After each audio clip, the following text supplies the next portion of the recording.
Buenas noches a todos. Ya estamos 17 en el grupo de conectados. Em, bueno, creo que todos ya, al menos los que van a estar dentro de la sesión de hoy, ya están presentes, ¿verdad? Para los que se van a ir incorporando o están en línea, por favor, les pedimos que silencien el micrófono, ¿verdad? Y salvo que vayan a hacer alguna intervención, entonces habiliten el micrófono y hablen, ¿verdad? O pongan en texto, ¿verdad? Para poder ordenarnos, porque si no, ya tuvimos muchos inconvenientes la vez anterior, ¿verdad? Entonces, eso es lo que queremos evitar en esta sesión. También les quería informar de que desde ayer nos llegó la directiva desde la central que se tiene que tomar un examen parcial, ¿verdad? Entonces, el examen parcial que nosotros vamos a tomar va a ser evidentemente con los 30 puntos, ¿verdad? 30 puntos que van a ser asignados, ¿verdad? Y se van a tomar en cuenta estas preguntas que ya sirven luego, ¿verdad? Como orientadoras. Entonces, de esas preguntas van a salir el examen parcial y al final también, ¿verdad? O sea, de ese banco de preguntas. Entonces, tengan en cuenta ya para poder, entonces, para poder iniciar el trabajo de responder esas preguntas. Por la compañera Gladys, si puede poner, silenciar su micrófono. Entonces, para hacer el... Bueno, de manera general, entonces ya tienen el material, consta de 15 lecciones, ¿verdad? Las últimas dos lecciones yo la di en una lección, en la 15, porque son temas relacionados nomás. Y en las dos últimas lecciones no tienen preguntas.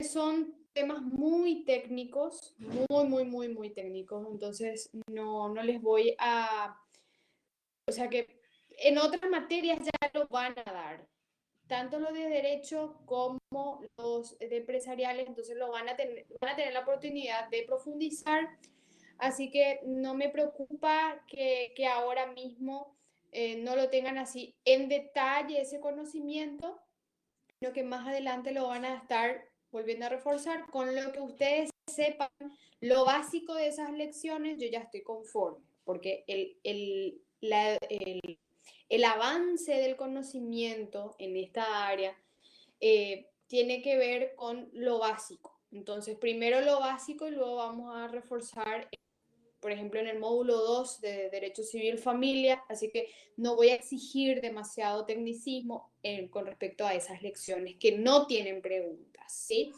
Para las demás, sí, evidentemente son temas muy básicos, entonces sí tienen preguntas.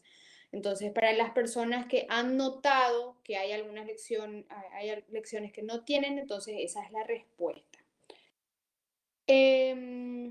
Bueno, voy a iniciar. ¿Dónde está el contenido? ¿Hay alguien que tiene alguna duda o pregunta hasta el momento?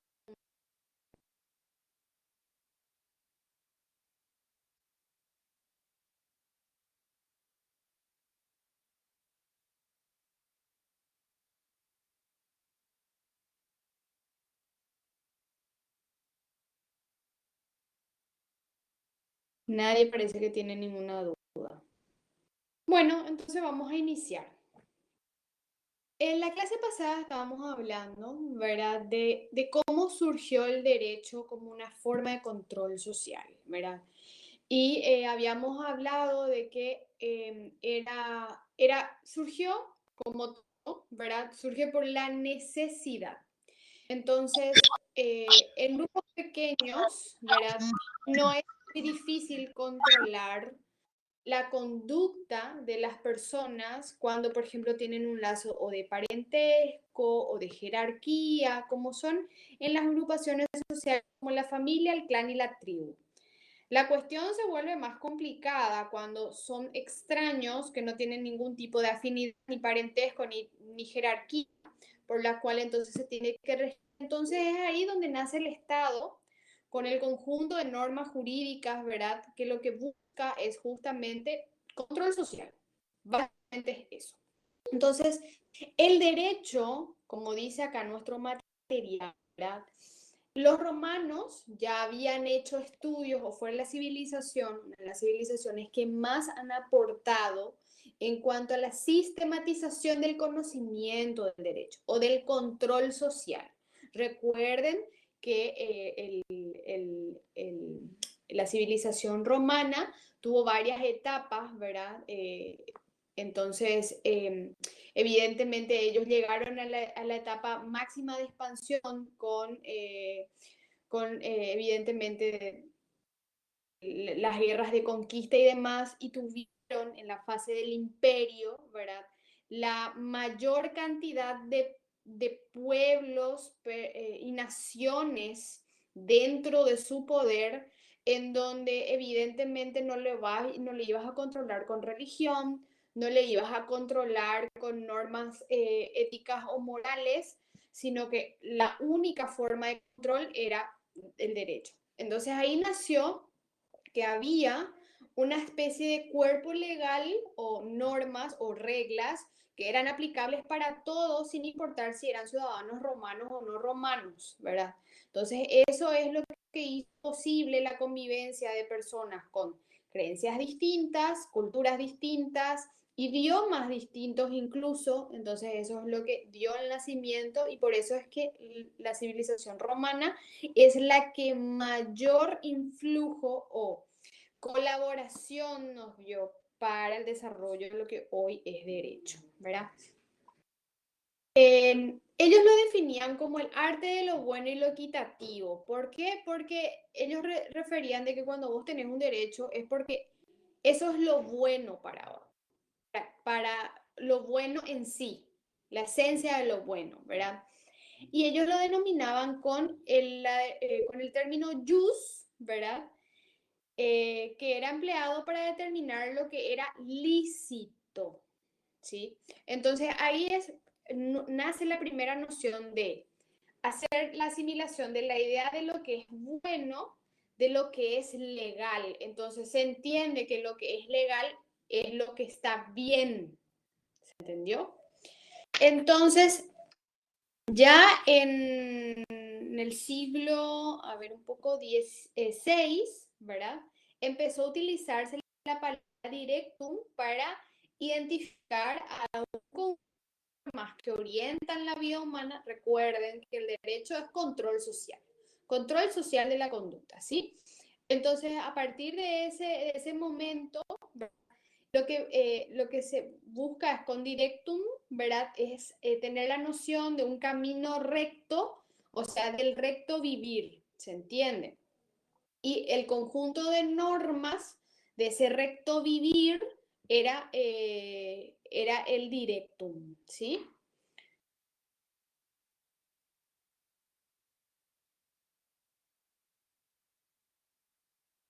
Para poder llegar a lo que es derecho, vamos a tomar lo que el profesor Moreno Ruffinelli, que es un jurista paraguayo, especialista en derecho civil y familia, señala como definición, porque hay millones de definiciones, ¿sí? Por cada abogado hay una definición más o menos, ¿verdad? Pero me gusta mucho el que da Moreno Ruffinelli porque él refiere es el conjunto de principios y normas jurídicas que hace que el hombre pueda vivir en justicia. Y les voy a explicar por qué me parece que esta es la definición más aproximada a lo que es derecho. Dice conjunto de principios. ¿Qué son los principios? Los principios son verdades sobre las cuales se construye todo el sistema jurídico. Les voy a dar un ejemplo de un principio. Se considera que todas las personas humanas tienen derecho a la vida.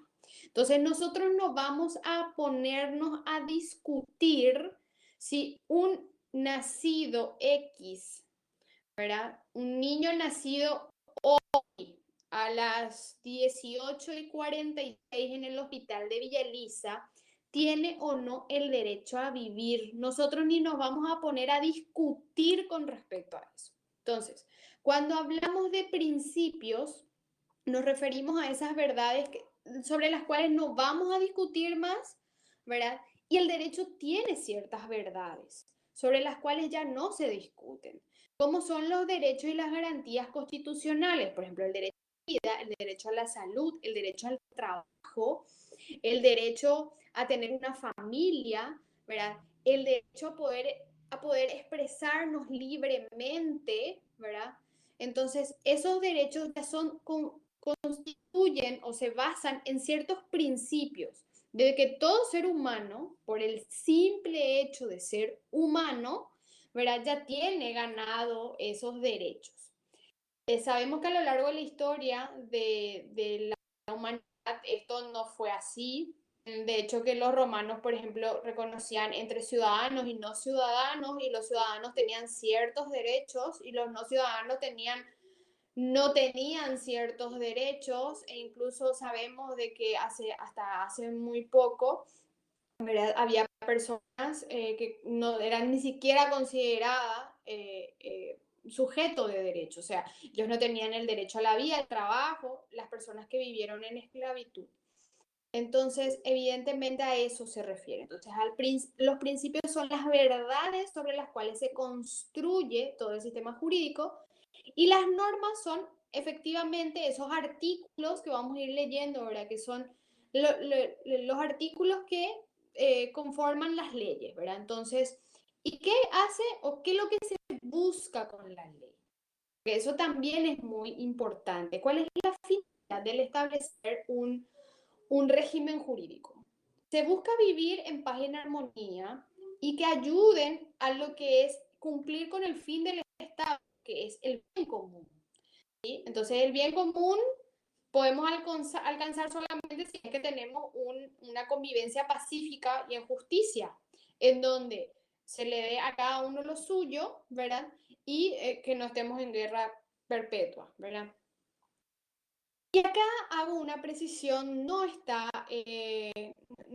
así como muy pedido dentro de nuestro contenido, pero quiero hacer una distinción porque siempre salen este tipo de consultas, ¿verdad? ¿Qué es la moral y la ética y cómo esto se relaciona con el derecho, ¿verdad?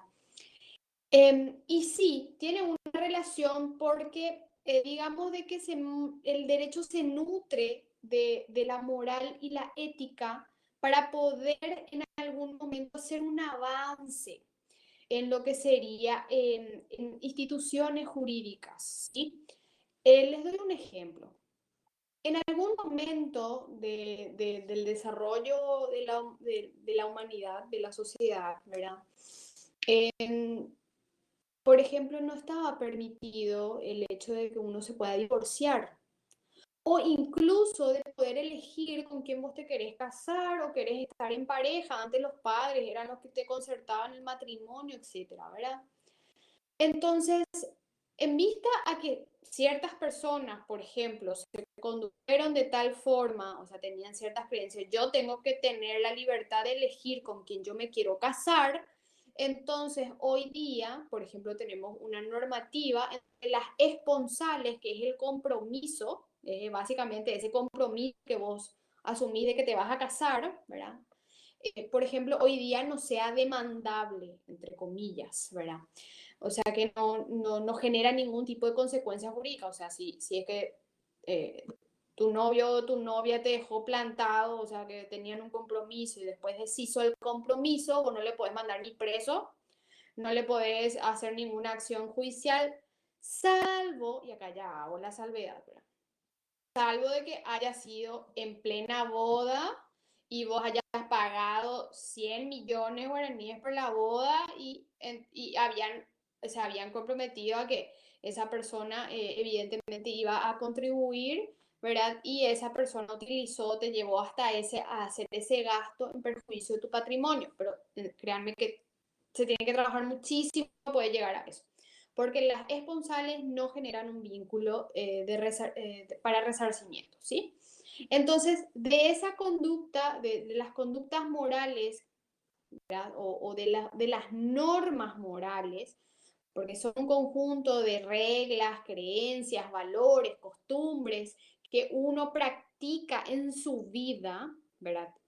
Entendiéndose vida individual dentro de la sociedad, pero algo tuyo, no es algo de que te puedan imponer, ¿sí? Es algo de lo que vos consideras o te permite de alguna forma distinguir lo bueno y lo malo, ¿verdad? Pero es algo personal, individual, subjetivo, o sea, es tuyo, porque lo que yo considero moralmente incorrecto puede ser para otra persona que tiene otras creencias, otros valores, puede ser correcto, ¿se entiende?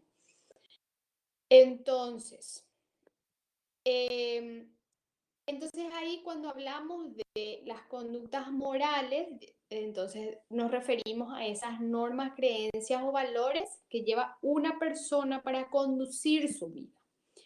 Y la ética, ¿verdad?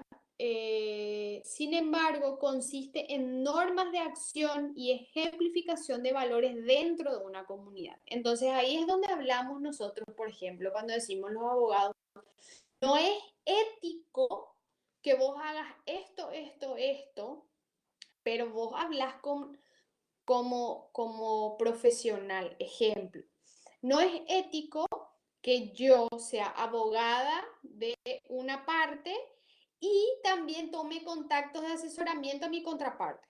Entonces, eso no es ético.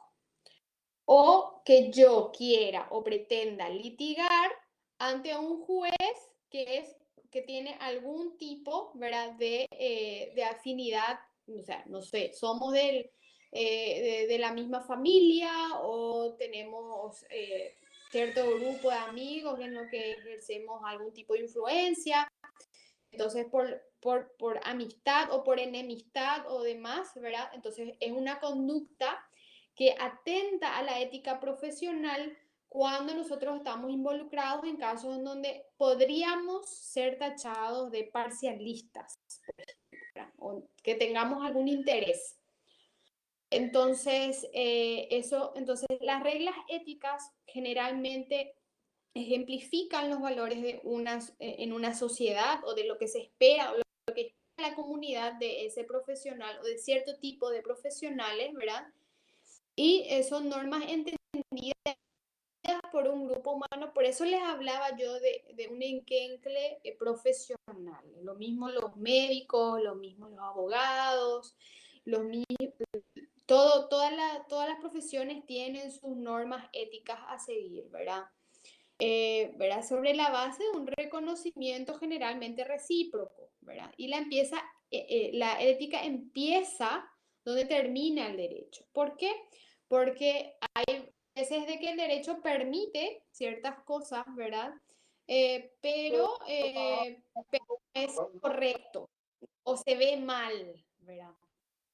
Entonces, tal vez no está prohibido por ley, pero se ve mal de que yo sea abogada de una parte y soy asesora o consejera de mi contraparte en otras cuestiones, ¿verdad? Entonces, eso, por ejemplo, se ve mal, no está prohibido, pero se ve mal, ¿sí? Entonces, ahí es donde riñe la ética profesional, ¿verdad? Y evidentemente podría yo ser tachada de abogada oportunista y quién sabe qué otras cosas más, ¿verdad? Bueno, hasta aquí. ¿Tienen alguna duda, consulta, pregunta? ¿Estamos bien? Por lo menos escríbame. Estamos bien, profe, podemos continuar.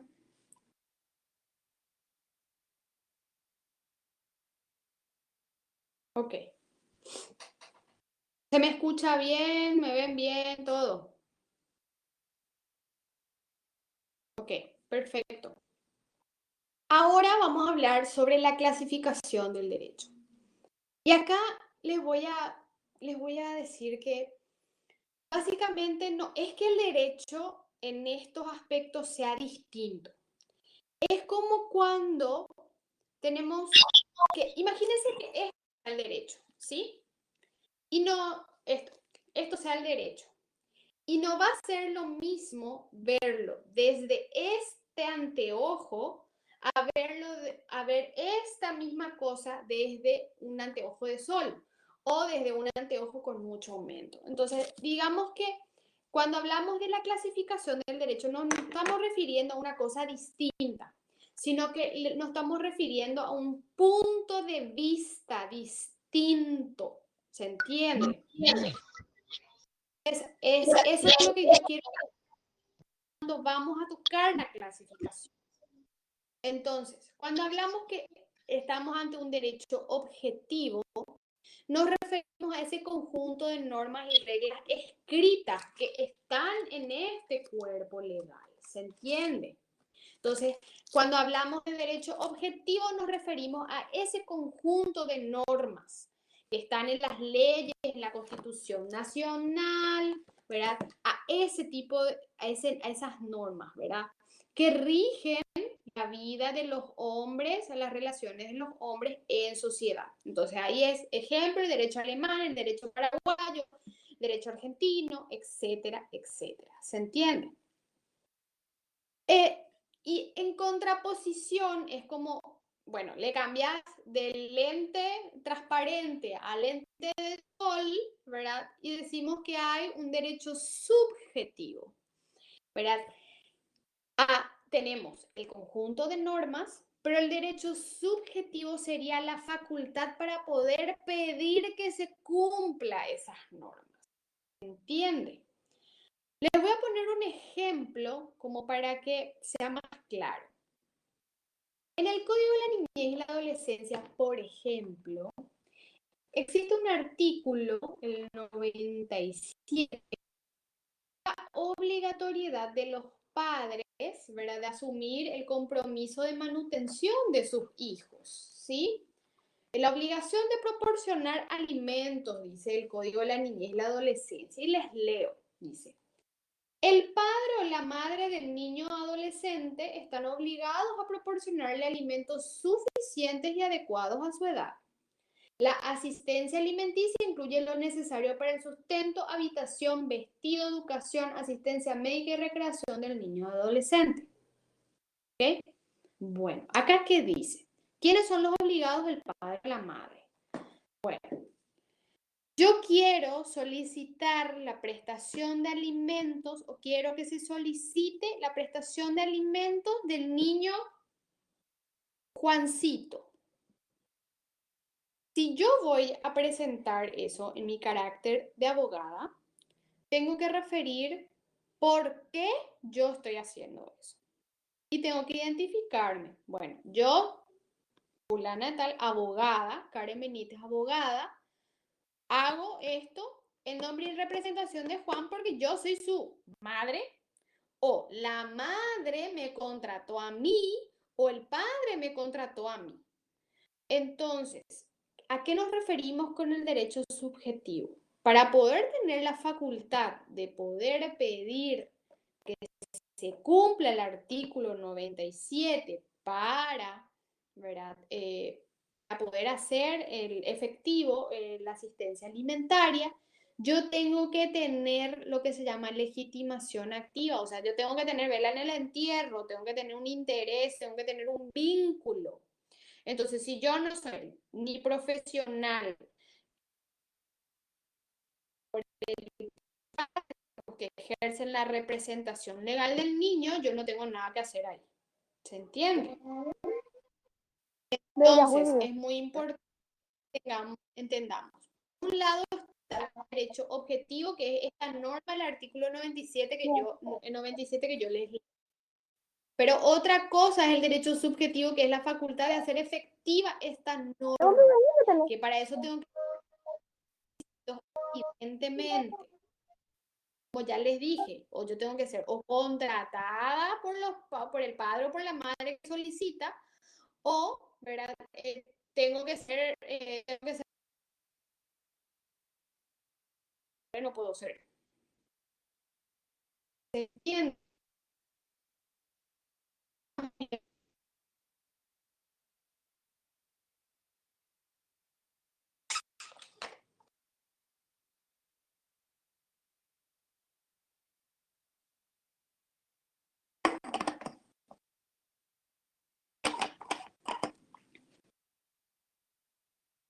¿Ahora me escuchan bien?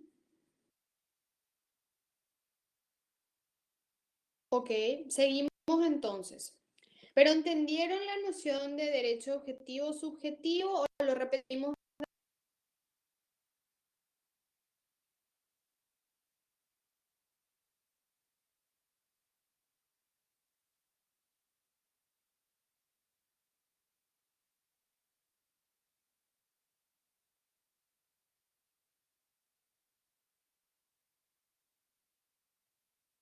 ¿Lo repetimos o ya podemos pasar? Ok. Mira, dice que entiende. Otro más. ¿Hay alguien que tenga alguna duda que necesita repasar? Parece que estamos bien. Bueno, tenemos otra clasificación que es el derecho positivo, ¿verdad?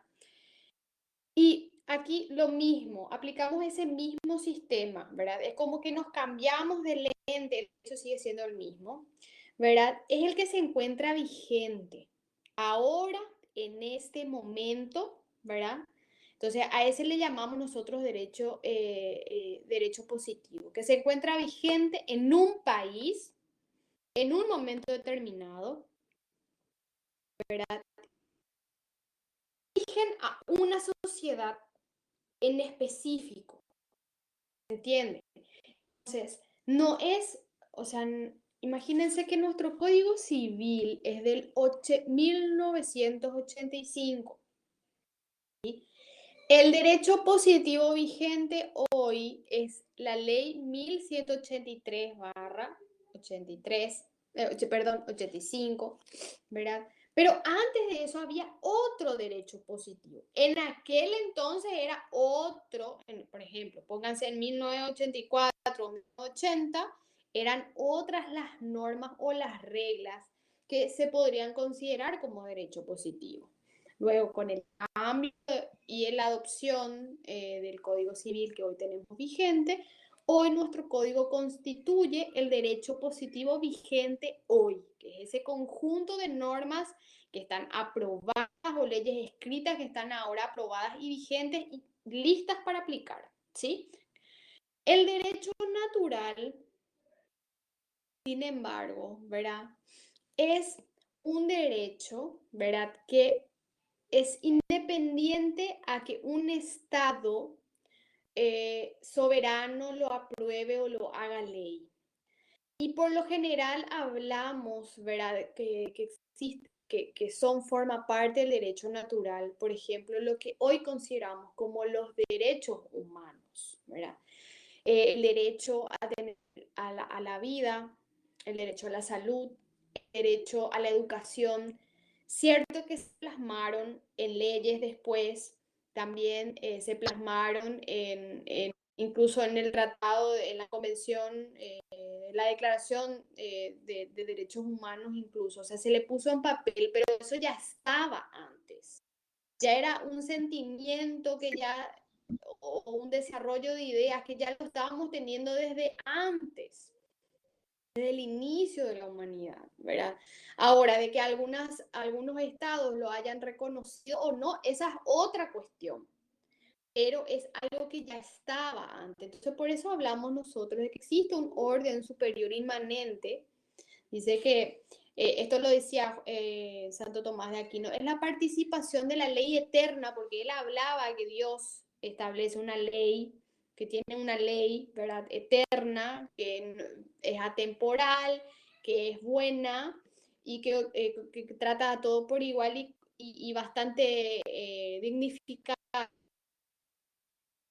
Entonces, llamaba él a esa ley eterna, en la razón por la cual sabemos que hay cosas que están bien y cosas que están mal. Entonces, se apela o los naturalistas, los naturalistas señalan de que la ley o el derecho positivo se nutre del derecho natural, pero es necesario de que el hombre sienta, o sea, el hombre entendiéndose hombre o mujer, ¿verdad? Sienta de que eso es correcto o es incorrecto, ¿verdad? Y es donde avance a muchas leyes o artículos. Ejemplo, les voy a dar un ejemplo de lo que sería la participación del derecho natural y su incorporación en el derecho positivo.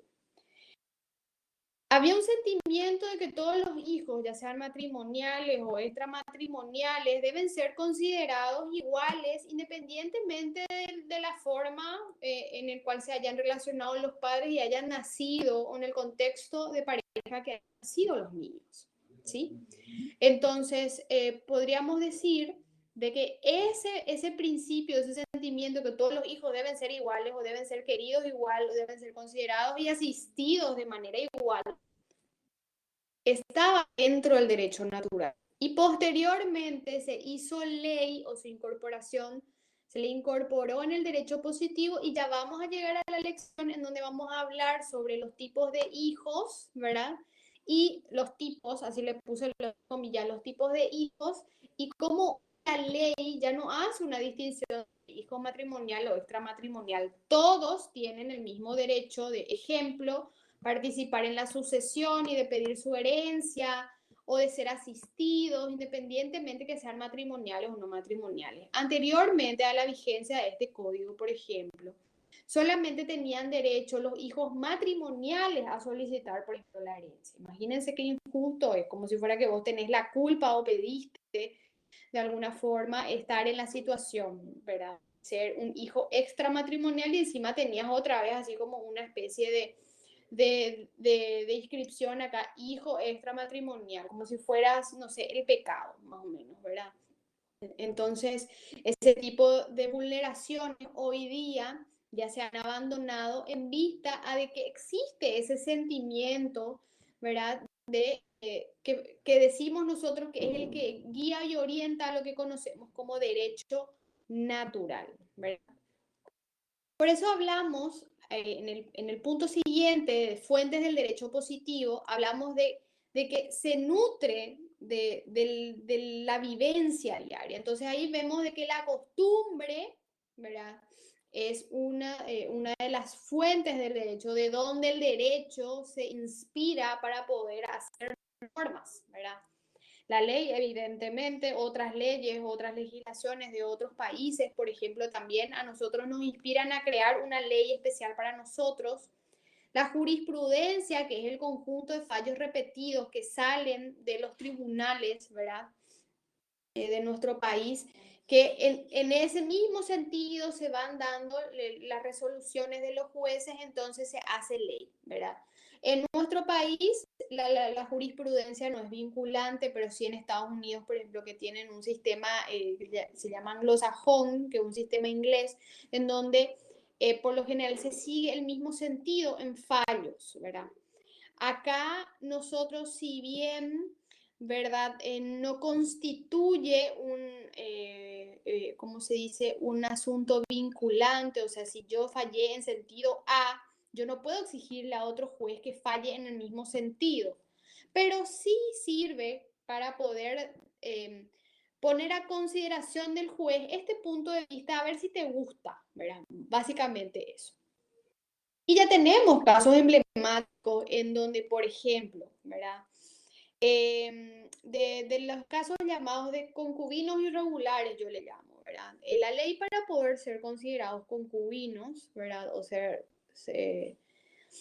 poder considerar a esas parejas de hecho como, por ejemplo, que puedan ser herederos, ¿verdad? Por ejemplo, se murió tu concubino y vos poder presentarte. Evidentemente tiene que haber ciertos requisitos, ¿verdad? Uno es la convivencia, otro de que sea una relación singular, o sea, única, ¿verdad? Asimilable al matrimonio. Tercero, también no estar casado con alguien. O sea, vos estás casado con otra persona, por más que vos te unas con otra, ¿verdad? Y esa sea la persona que finalmente te acompaña hasta su lecho de muerte, esa persona lastimosamente no va a poder ser tu heredero, ¿sí? Entonces, sin embargo, ya hay una jurisprudencia, ¿verdad? En donde se le concede o se le reconoce como heredera dentro de una sucesión a una concubina irregular, ¿sí? El caso básicamente consistía en que el señor estuvo casado el señor fallecido estuvo casado por un año, algo así, con la que era su esposa. Posteriormente ellos se separaron, nunca hicieron el divorcio, él volvió a formar otra familia con esta segunda persona, ¿verdad? Y con quien falleció, ¿verdad? Después de una larga convivencia, algo así como 25 años o 30 años, bueno, toda una vida. Entonces, posteriormente a esto, ¿verdad?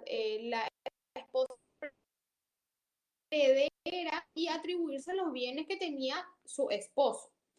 Entonces, en el transcurso del proceso, ¿verdad? Evidentemente se presenta la concubina y dice, mira, yo trabajé con él, yo construí la casa con él, todo eso porque todo estaba a nombre de él, ¿verdad? Finalmente, los jueces utilizaron el criterio, ¿verdad? De darle a ella, pero con un argumento, ¿verdad? Entonces, uno puede mencionar eso, por ejemplo, yo tengo un caso parecido, entonces yo puedo mencionar es usar ese argumento a modo de presentar al juez para que el juez tenga, mira, hay un antecedente en donde se le concedió a alguien donde la ley dice que no podría tener acceso o derecho, ¿verdad? Pero es lo justo, ¿verdad?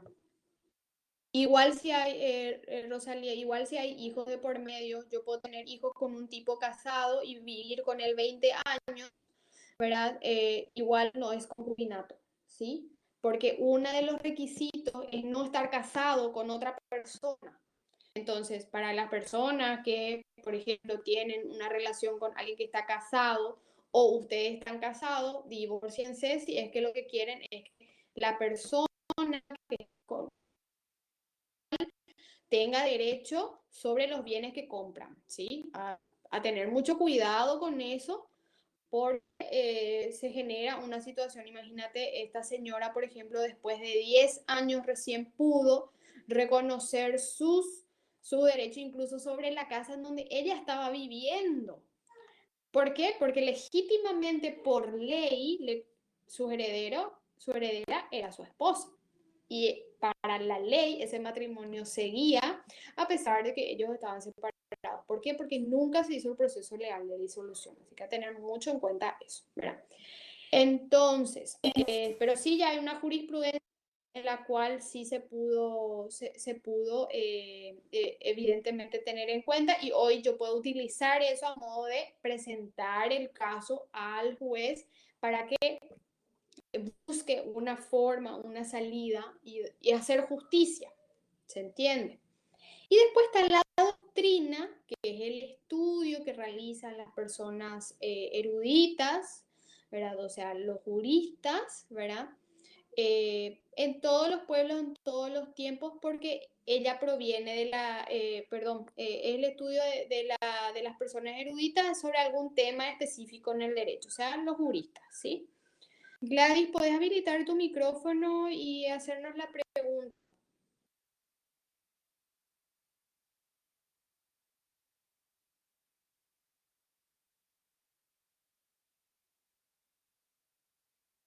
Gladys, ¿puedes hacernos tu pregunta? Habilita nomás tu micrófono.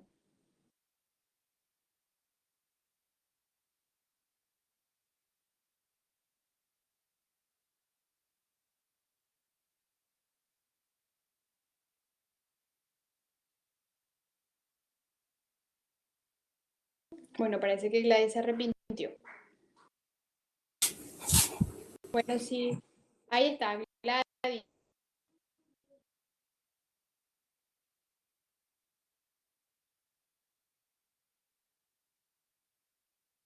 Una pregunta, profe, puedo hacer. Sí, puedes hacer. Profe, sobre el tema ese que de los derechos, ¿verdad? Digamos que una persona está casada con otro, pero no hace el divorcio, solamente hace la separación de bienes. Y con la persona que está acompañada hasta ya más de 10 años. En ese caso, ¿cuál es el paso, cuáles son los beneficios que lleva la esposa y la amante o la concubina, no sé? Recuerden de que la disolución de los bienes lo único que tiene propios y puede deshabilitar.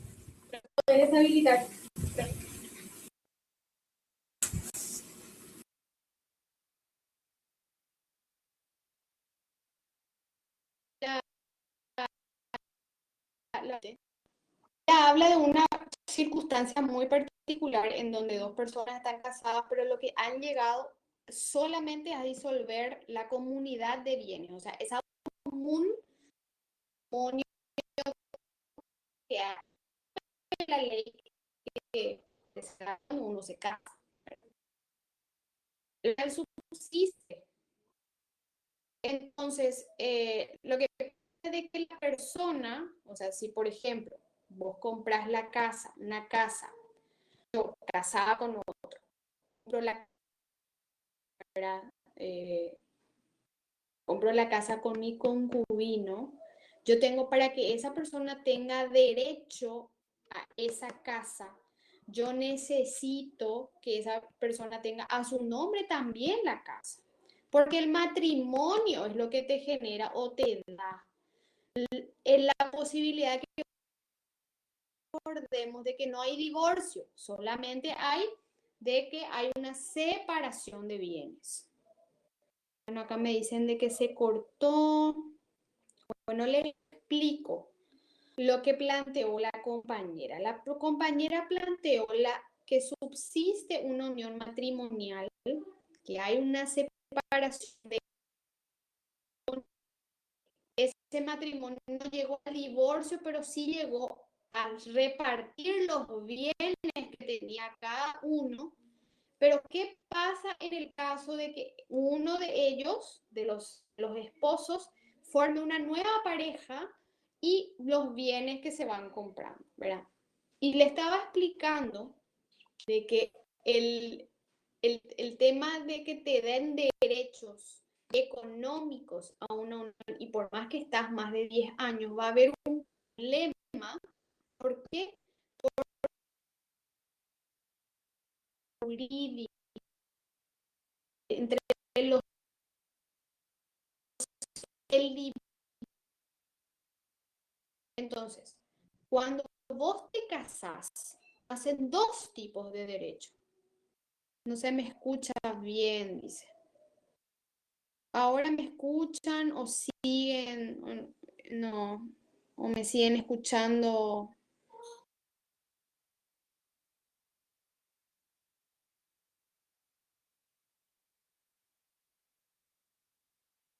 ¿Y ahora me escuchan bien?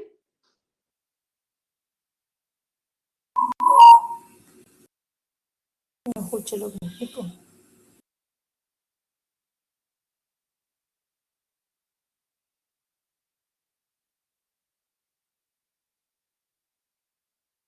Bueno, voy a tratar de Bueno, voy a explicarles otra tratar vez de... la de explicarles el problema.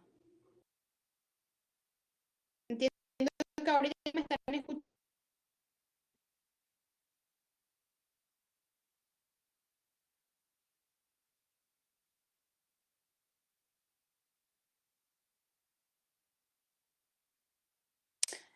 Bueno, el caso que nos plantea la compañera nos habla de un matrimonio ¿verdad? Nos habla de un matrimonio que ya no viven juntos y que ellos lo que han hecho es separarse los bienes. Un punto de bienes que ya no lo hay, subsiste. ¿Y qué pasa si esa persona hace vida en común con otra? Tener derecho, ¿verdad? Y le estaba explicando que da derecho sobre obligaciones o derechos u obligaciones, ¿verdad? Es el vínculo matrimonial. Entonces el esposo se va a presentar, ejemplo, en la sucesión y va a pedir que sea reconocido como heredero. El que yo ya le estaba diciendo, ¿verdad? Y básicamente la regla es sencilla. Si vos ya no querés estar más con una persona, te divorciás y separate de bienes y te divorciás y terminás eso. Y entonces para que sea válida esa unión que vos puedas tener con otras personas. Y también el punto de vista económico, también se pueda validar tus derechos, porque o si no, básicamente esa persona, ese concubino, por más de que vos estás casado, su pretensión de querer por tener los bienes, en tus bienes propios, si es que vos te morís, ¿se entiende? Y me imagino que cuando alguien hace una vida en común con alguien es porque evidentemente quisiera, en el caso, ya no estuvieses aquí, que es bueno, lo que era tuyo, que se quede esa persona, ¿verdad? Entonces, si esa es la idea o ese es el interés, o por ejemplo, el espíritu de la unión que están teniendo, pues separen y dejen todo legal, todo arreglado, antes que ocurra el... No sé si se entendió, si me siguen escuchando, si no.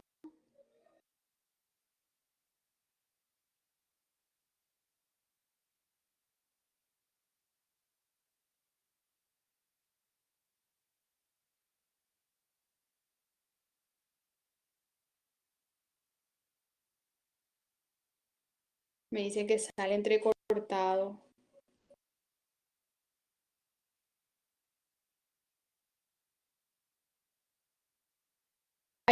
Hay cuestiones que yo no voy a poder solucionar desde, ¿verdad? Evidentemente no sea de ser la transmisión del internet o demás.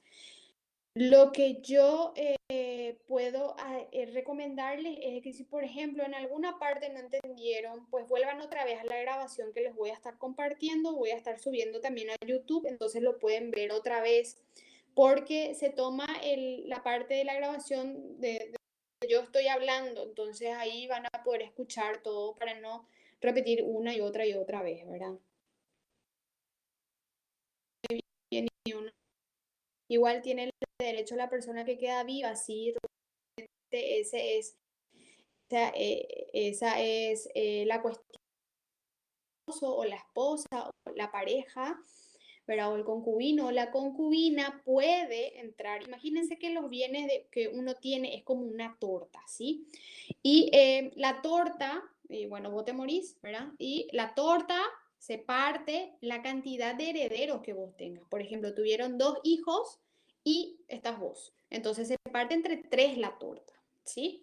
Los bienes entonces de la persona que ya falleció se parten en 3, ¿se entiende? Puede ser que bueno, tenía 3 casas, entonces uno cada casa, o puede ser que se vendan todos los bienes y el valor de todo eso se reparte entre 3. No se preocupen que ya lo vamos a estudiar más adelante en Derecho Civil Familia 2, ya lo vamos a estudiar con más detenimiento, ¿sí? Rita, parece que... Respecto a la pregunta de la compañera Rosalía Beatriz, estuve viviendo de cerca un caso como este y por más que haya separación de bienes, la esposa tiene derecho al 50% de lo que se queda y el otro resto del 50% se dividen entre los hijos reconocidos. El de la con separación de bienes, Sí, así mismo es. La verdad es que no sabría el argumento que se utilizó, pero la ley al menos no señala eso. Dice que la ley se tiene que hacer una distinción entre los bienes que son gananciales y los que no son gananciales o considerados propios.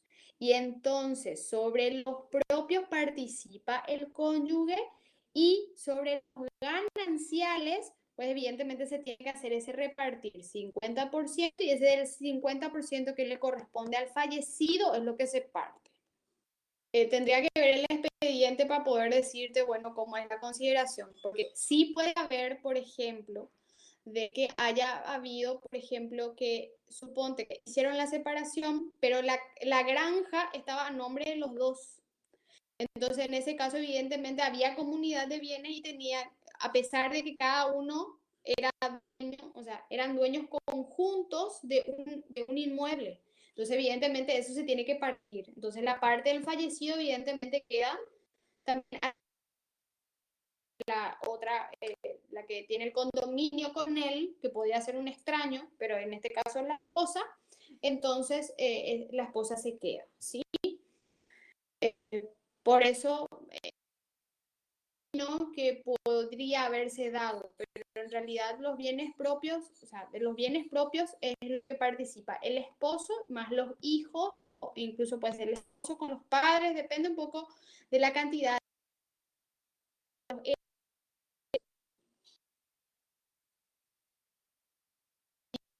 caso que les hablé, ¿verdad? De los bienes, la separación de bienes es lo más común. Dos esposos una separación de bienes y compran algo y quieren, por ejemplo, tener algo en conjunto, teniendo la comunidad. Y entonces la pelea por la separación, por ejemplo, digo, por eso sigue siendo exactamente igual. Entonces, si van a utilizar la separación, utilícenlo. No finalmente que justamente es lo que me preguntan, eso depende muchísimo de la carga de trabajo del juzgado, depende muchísimo. Yo he visto sucesiones que terminaron en 6 meses como sucesiones que en incluso 10 años. Así que depende muchísimo de la carga de trabajo. Sí, no sé qué pasó de mi video, disculpen chicos, no, no sale más. Un poco el tema, ¿verdad? Privado y el derecho público, del derecho civil. ¿Verdad? Cuando hablamos del derecho privado nos referimos a qué conjunto de normas que rigen las relaciones entre particulares, de persona, de cada.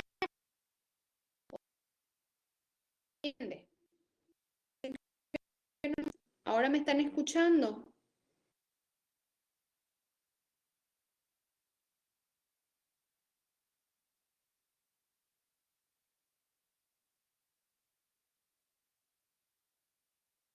Rodrigo, te voy a responder. Cuando hay hermanas o demás del esposo, solamente o los padres o la esposa es la que puede heredar. Si es que hay sobrino o la hermana del esposo están excluidos porque tiene una esposa, entonces la esposa se queda.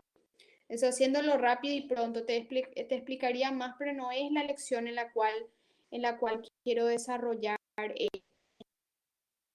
que tienen muchas preguntas, pero vamos a dejar esto más adelante para para que podamos avanzar en nuestro contenido programático y ojalá, si es que, por ejemplo, desarrollamos todo, ¿verdad? La lección sí podemos hacer como una clase así abierta, podemos hacer como un cúmulo de preguntas, ustedes me envían las preguntas, yo voy respondiendo así tipo como hacen los youtubers, ¿verdad? Digo, 100 preguntas o 50 preguntas sobre mí o algo así, va a ser 50 preguntas sobre derecho civil, entonces ahí me pueden hacer las preguntas. Sí, vamos a tratar de avanzar entonces en nuestro programa, entonces vamos a ver si terminamos antes y podemos hacer eso y puedo... ¿Está bien? Como les iba diciendo, privado, hablamos de aquel que rige todas las relaciones, derecho público en las relaciones entre el Estado y particular, pero acá les hago la salvedad. El derecho público es aquel en donde, cierto, participan particulares y participa el Estado, pero el Estado lo hace como soberano, ¿sí? Entonces hace normas, te hace imponiéndote leyes. Ejemplo, hablamos que hay un derecho público cuando hablamos, por ejemplo, del Código Penal o de las normas penales, ¿verdad? Entonces, hablamos de que es una norma de derecho público eso. El derecho privado sería, por ejemplo, un contrato, ¿verdad? Que sí también puede participar el Estado en el contrato, pero la forma en que participa el Estado es una relación entre iguales, ¿se entiende? Entonces, esa es la distinción o la característica principal del derecho público y el derecho privado. Lo que rige en el derecho privado, en las relaciones que hay en el derecho privado, es el principio de igualdad de las partes, en donde el consentimiento es el que da nacimiento a los derechos y a las obligaciones del acto jurídico. Sin embargo, en el derecho público, lo único que da nacimiento es que el Estado ha sancionado la ley, pero no hay un te pregunta o no hay un estoy de acuerdo. Entonces, es lo que pasa con la aplicación, por ejemplo, del Código Penal. A nadie le preguntan si vos estás de acuerdo con el Código Penal y que se te aplique el Código Penal. Se te aplica y punto si es que vos haces alguna conducta que está tipificada como hecho punible dentro del Código. ¿Se entiende? Y el derecho civil comprende hoy todas aquellas relaciones de derecho privado, es decir, de los particulares entre sí, ¿verdad? Y estos con el Estado, pero en el plano de la igualdad, como ya les iba diciendo, que no quedan reservadas a un ordenamiento especial. Entonces, se le denomina derecho común. Eso hay veces que se le llama así, pero en nuestro país se le llama derecho civil, ¿verdad? Entonces, eso es lo que nosotros vamos a estudiar. Hay una multitud de materias que forman parte del derecho civil, como es el que le estuve hablando, matrimonio, familia, filiación o hijos, ¿verdad? Cómo se hace para reconocer a los hijos, etcétera, etcétera, ¿verdad? Entonces, teniendo en cuenta que tienen una relación entre todo, ¿verdad? Es donde se vio que era mucho más práctico codificar o unificar en un solo cuerpo legal todas las normas que están relacionadas.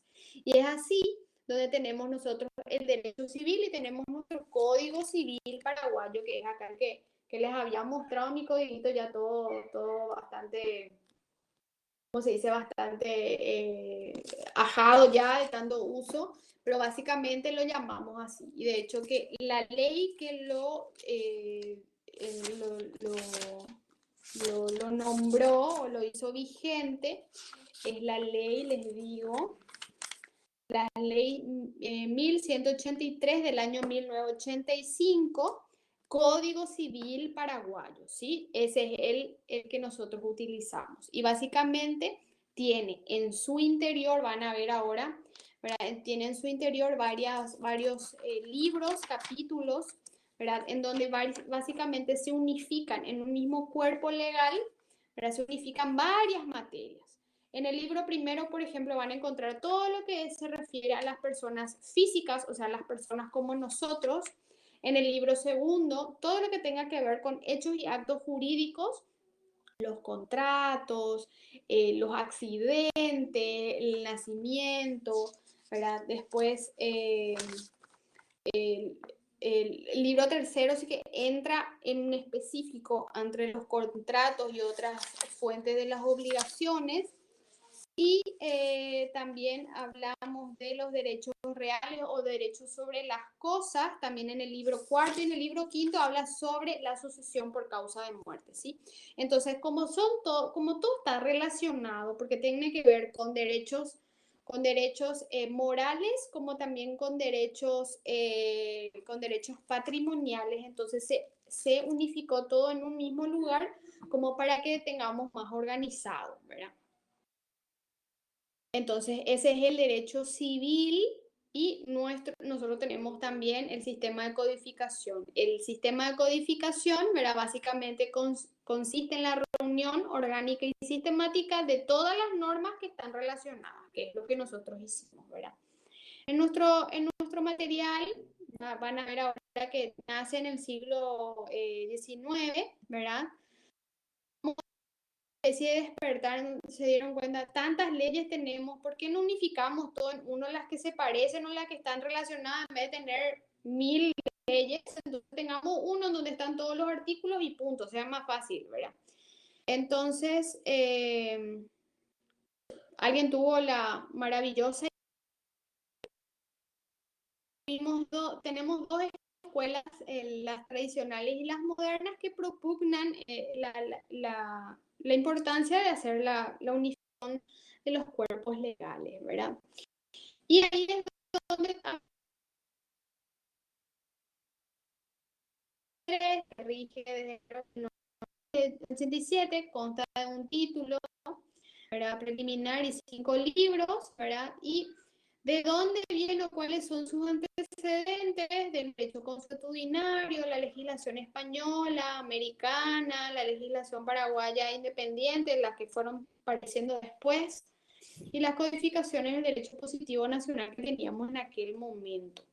Y las fuentes del Código Civil o en cuáles se basó para poder hacer el anteproyecto de Gasperi, el Código Civil argentino de Vélez Sarsfield, que estuvo rigiendo incluso antes, hasta que se promulgó este Código Civil, y otros códigos civiles también que nos sirvieron de referencia, ¿sí? Entonces, básicamente en esta lección, conocer cuál es el concepto de derecho, la diferencia entre derecho y moral es muy importante. Pueden hacer un cuadro resumen entre las diferencias de derecho objetivo, el subjetivo, el positivo, el natural y el público y el privado, ¿verdad? ¿Qué entiendes por derecho civil? Y también dónde se encuentran las normas de derecho civil en el derecho paraguayo. Acabo de decirles dónde, ¿verdad? Entonces, esto es lo que responde o corresponde a lo que es la lección, a ver, la lección 1. Hasta acá estamos bien, me están escuchando.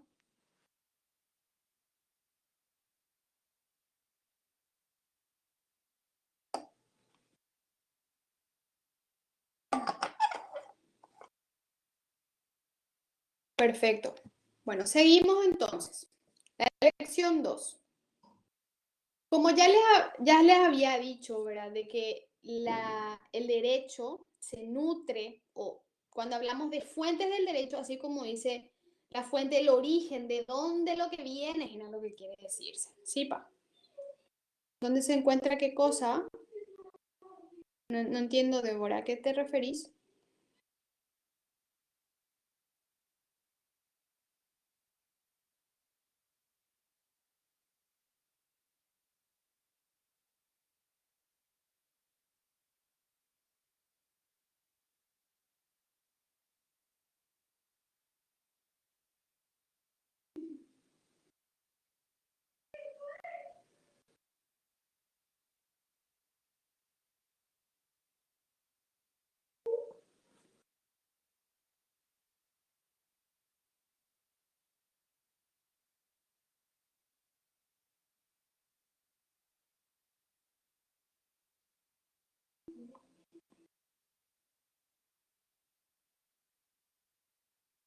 ¿Y dónde se encuentran contenidas?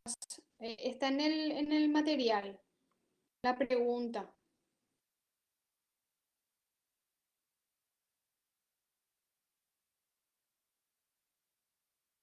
Ya creo que ahí ya se aclaró, ¿verdad? Bueno, ahora sí vamos a comenzar la lección 2, ¿verdad?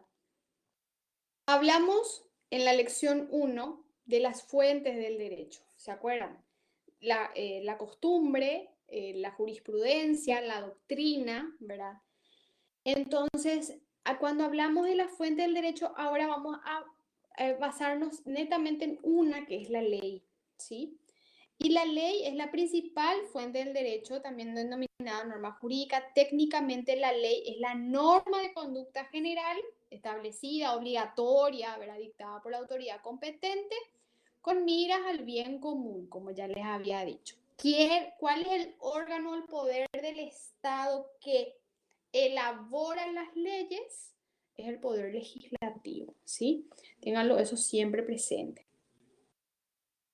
Caracteres de la ley, o sea, ¿qué es la característica principal de la ley?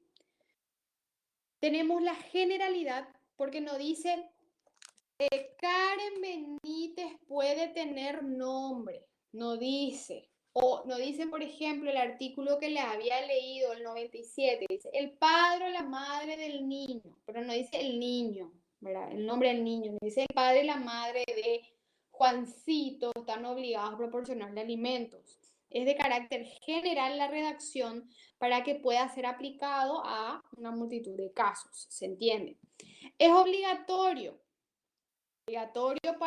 para todas las personas dentro del territorio nacional y se extiende a nacionales y extranjeros que estén viviendo acá en Paraguay, incluso a aquellos que están accidentalmente, tipo mochileros, están cruzando nomás por acá, ¿verdad?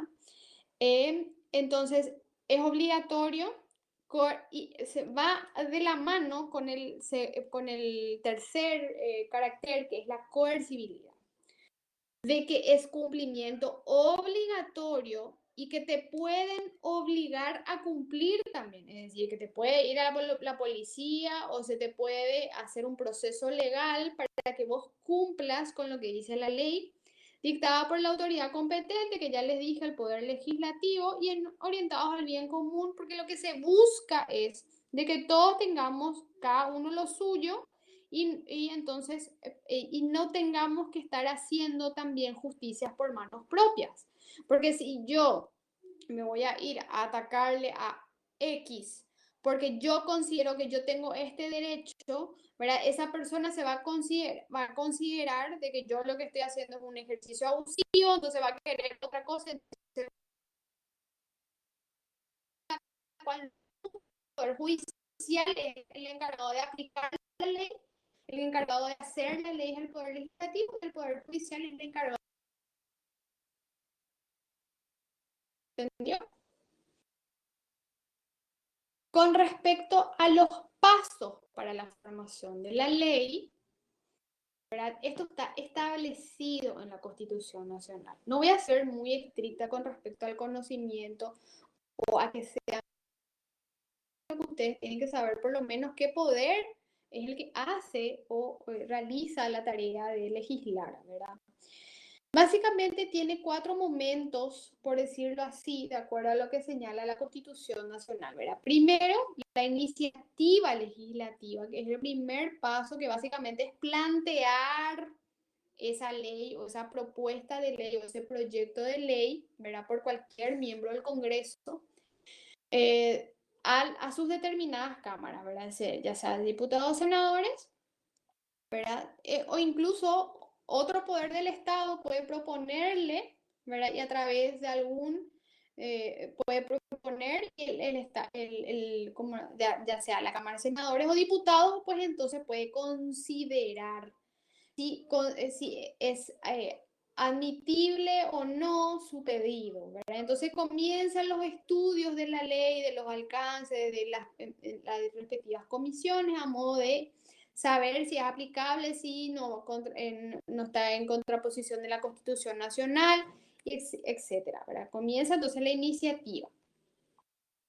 Entonces, después, sanción, dictar la ley, obviamente antecede a la discusión, es decir, hacer ese texto legal del borrador, ¿verdad?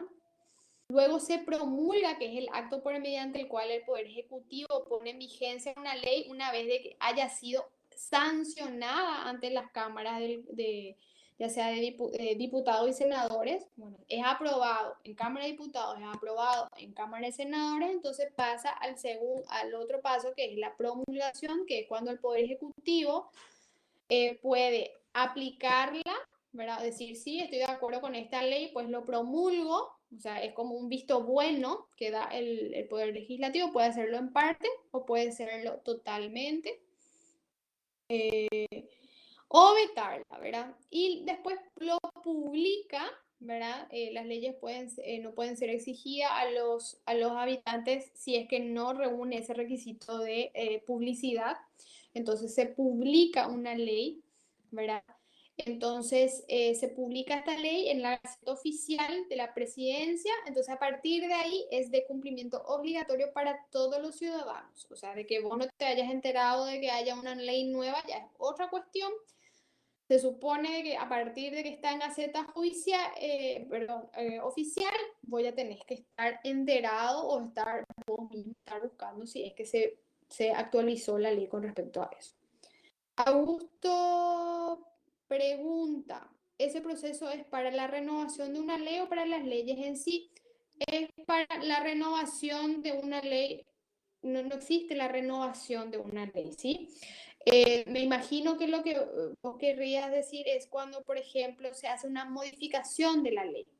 La modificación de la ley se hace por medio de otra ley, ¿sí? En donde un artículo dice, emite, no sé, ponele que la ley 1/2020 modifica el artículo tanto el artículo 32 de la ley 1183/85, el Código Civil paraguayo, y queda redactado en el siguiente sentido, y ahí se cambia la redacción. O sea que el procedimiento que yo les hablé de los pasos para la formación de la ley es lo mismo, lo que cambia nada más que si es que, por ejemplo, una ley nueva, entonces dice la ley de promoción de la lactancia materna, o si es que, por ejemplo, modifica otra ley, dice ley tanto que modifica el artículo tal de la ley tal, ¿verdad? Entonces, de esa forma, pero es el mismo procedimiento de iniciativa, sanción, promulgación y publicación el que se cumple, ¿se entiende? No sé si respondí la pregunta. Promulgar es de forma expresa o tácita, es decir, yo promulgo, saco un decreto por la cual promulgo o tácitamente dejo pasar los días que dice la Constitución Nacional. Entonces, esa es la promulgación tácita. Yo no digo que promulgo no, pero dejo pasar el tiempo para que se promulgue. ¿Se entiende? Solamente pueden ser, de acuerdo a lo que dice Augusto, las leyes una vez promulgadas y publicadas no pueden ser eliminadas. Pueden ser derogadas, se llama derogadas por otra ley, ¿sí? La ley número tanto que deroga la ley 1183, Código Civil paraguayo, ¿se entiende? Sí, pueden ser eliminadas, o sea, pueden ser derogadas, se llama, derogadas, así. Las leyes solamente pueden ser derogadas por otras leyes, no por resoluciones ni decretos ni ninguna normativa inferior. En la Constitución Nacional está establecido un orden de jerarquía de leyes, ¿verdad? Está primero la Constitución Nacional en la cúspide de la pirámide, luego está los tratados internacionales ratificados por Paraguay, y después están las leyes y luego están los decretos presidenciales y luego están las otras resoluciones, ordenanzas, etcétera, etcétera. La derogación es el término técnico para básicamente eliminar una ley, ¿sí? Para dejar sin efecto una ley. La derogación es el término técnico para decir que básicamente deja sin efecto una ley.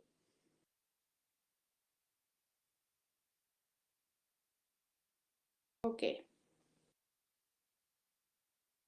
Con respecto al sistema de cómo sería obligatorio la ley, ¿verdad? De forma técnica hablamos de tres sistemas. Por un lado está el sistema uniforme, que es aquel en que la ley entra a regir en todo el territorio nacional desde la fecha, ¿sí? Por ejemplo, es el que lo adopta nuestro código en el artículo 1 cuando dice las leyes son obligatorias en todo el territorio de la República desde el día siguiente de su publicación o desde el día en que ellas así lo determinen, dice, ¿verdad?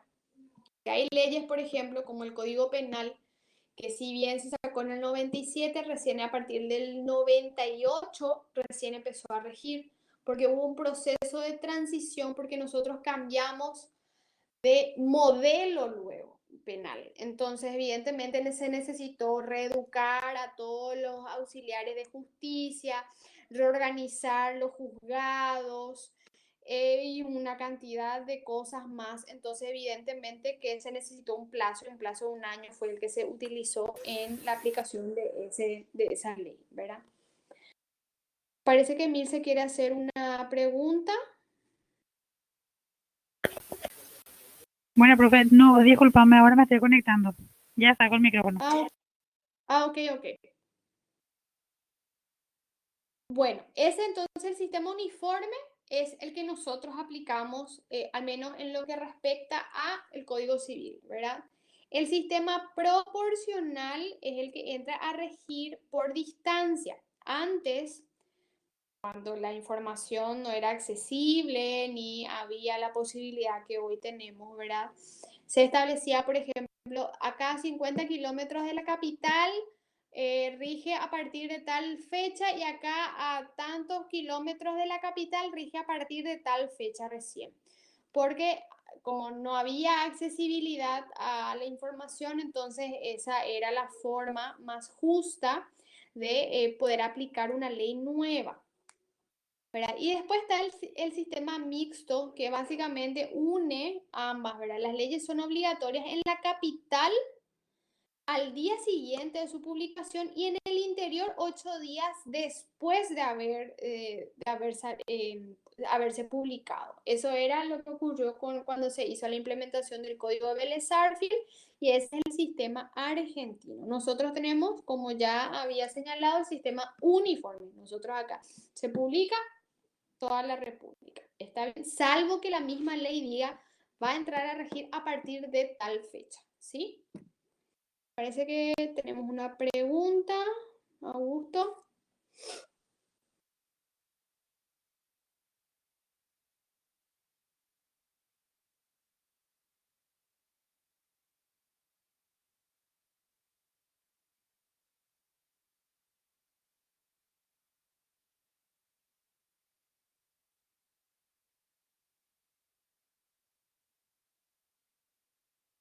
Esos son plazos procesales, Augusto. Perdón, no leí la pregunta de Augusto actualmente, profe. En cuanto a sanciones por algún tipo de falla a resoluciones referentes al Ministerio de Industria, las respuestas suelen darse en ciertos días hábiles. Bueno, esos son días de notificaciones, ¿verdad? Pero son dentro de procesos y se cumplen por medio de los plazos procesales, porque se supone que se tiene que cumplir, ¿cierto? Pero no es el mismo sistema y no confundir con el sistema de la obligatoriedad de las leyes, ¿sí? Son otras cosas, no estamos hablando del mismo periodo o sistema para la obligatoriedad de las leyes. Sí. Eso en cuanto a las resoluciones, así mismo. Sí, perfecto. Me encanta que hagan esto más dinámico porque es muy importante lo que nos comenta el compañero Augusto. Porque como nosotros tenemos varios tipos de reglas o de normas, porque las resoluciones también establecen normas jurídicas, o sea, sí son un tipo de norma jurídica, claro que no está en el mismo nivel que una ley, pero rigen igual que una ley en el sentido que se tienen que cumplir o es obligatorio cumplir, inician procesos sumarios administrativos en vista del incumplimiento de normas. Entonces, él nos da un ejemplo de que incluso las resoluciones que son de un rango un poco inferior, o sea, una escala, un escalón inferior a lo que son las leyes, como sería el Código Civil, también tiene un plazo de días para la aplicación, ¿sí? Y que también tiene una aplicación diferida para ciertas zonas o incluso define en qué zonas se van a aplicar de manera inmediata o más diferido, etcétera, etcétera. ¿Se entiende? Eso es lo que el compañero está comentando y también ayudándonos a... Pero no es lo mismo que el sistema de obligatoriedad, pero sí se utiliza en ese mismo sentido. Entonces, pasemos a el sistema adoptado entonces por nuestro código, ¿verdad? Donde habla sobre la obligatoriedad. Yo voy a estar mirando entonces el artículo 1 y 2, que es lo que señala acá nuestro material. El artículo 1 del Código Civil nos dice que las leyes son obligatorias en todo territorio de la República desde el día siguiente de su publicación o desde el día que ellas determinen. Y el artículo 2 nos dice que las leyes disponen para el futuro, no tienen efecto retroactivo. ¿Qué quiere decir? Que si hoy salió una ley, mañana se va a aplicar. No se aplica para el martes. ¿Se entendió? Tiene bastante lógica. Ni puede alterar derechos adquiridos. Si yo el martes adquirí un derecho, no me pueden estar negando ese derecho, ¿verdad? Porque salió, porque para el jueves rige una nueva ley y en esa ley no se contempla ese derecho. Entonces los derechos adquiridos quedan desde el momento en que fueron adquiridos, ¿verdad? Las leyes nuevas deben ser aplicadas a los hechos anteriores solamente cuando priven a las personas de meros derechos en expectativas o de facultades que les sean propias o no hubiesen ejercido, ¿sí? Las leyes nuevas no pueden invalidar o alterar hechos cumplidos ni efectos producidos bajo el imperio de ninguna ley de antiguas leyes. ¿Qué es lo que quiere decir esto? Y reafirma una y otra vez nuestro código. Las leyes rigen para el futuro, ¿sí?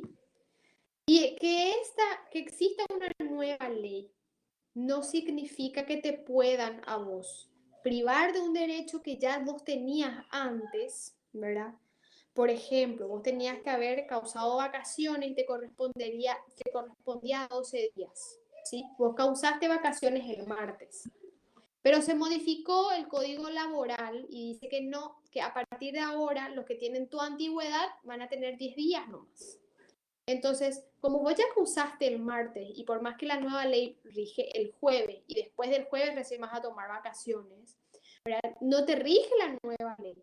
Te rige la que estaba vigente al momento en que vos cumpliste el año del trabajo, ¿se entiende? Entonces vos tenés tu derecho, por ejemplo, a tus 12 días de vacaciones, a pesar que después la ley se haya modificado.